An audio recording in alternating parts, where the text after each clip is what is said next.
कुमार की मिली भगत है, क्योंकि पटना से अगर कोई जांच जिन बिंदुओं पर आती है उन्हीं बिंदुओं पर जांच होती है। और इस तरह से अन्य में लिखना अपने आप में एक साजिश का इशारा तो है ही, और साथ में इस IAS को किसने बनाया मुझको ये भी जानना है। मैं निश्चित तौर पर इसके आदमी के खिलाफ चीफ सेक्रेटरी को, भारत सरकार के DOPT को और महामहिम राष्ट्रपति महोदया को लिखूंगा। IAS लोग का एक मिड टर्म कैरियर प्रोग्राम होता है जिसको MTCP कहते हैं, लाल बहादुर शास्त्री एकेडमी में, परंतु इस अफसर को उस मिड टर्म कैरियर प्रोग्राम में नहीं जाना चाहिए। लाल बहादुर शास्त्री एकेडमी में निश्चित तौर पर वहाँ के चपरासियों के लिए भी ट्रेनिंग का प्रोग्राम होता होगा।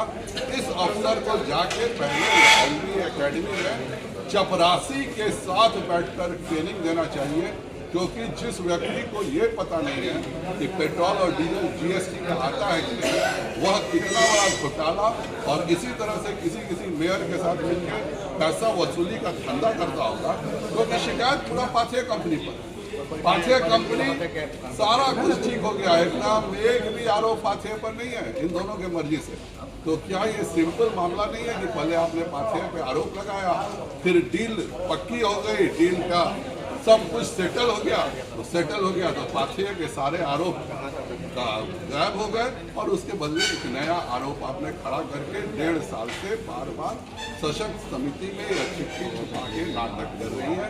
यह निश्चित तौर पर यह अफसर और बेतिया मेयर के भ्रष्टाचार के चरम का उदाहरण है। भैया एक चीज और है, ये जब पाथेय कंपनी थी उस समय नगर आयुक्त शंभू कुमार थे, तो उनके क्या वो सच निकल जाएगा? जो भी हो, अगर यह कंपनी कहती है, अगर जांच का जो मनोज कुमार कहता है कि सारा आरोप गलत है, तो इसका मतलब है कि यह सभी के साथ मिली भगत से ही ना कर रहा है। आप ही पहले लिखती है जांच करो, एक बार पूछती भी नहीं है कि हम 8 को जांच लिखे थे तो 9वां जांच तुमने क्यों की।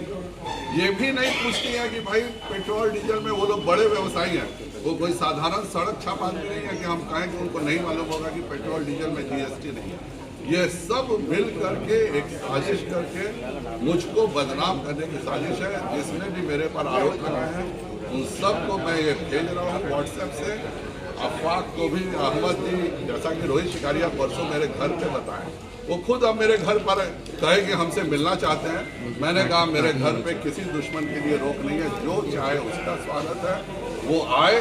और बार बार मेरे को एक कागज दिखाना यही चाह रहे थे कि भाई 15 गाड़ी IAS हम कहें जो भी हो, जिसने भ्रष्टाचार किया रखो। और जब मीटिंग में बात रखी गई, एक कहावत है कि टोला पहाड़ निकला चूहिया भी नहीं निकला।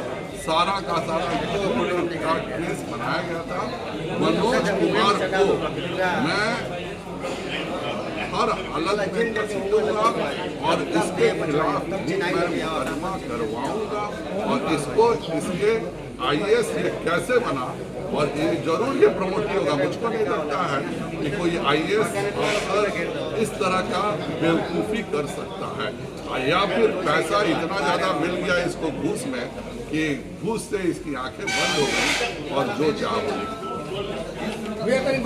वो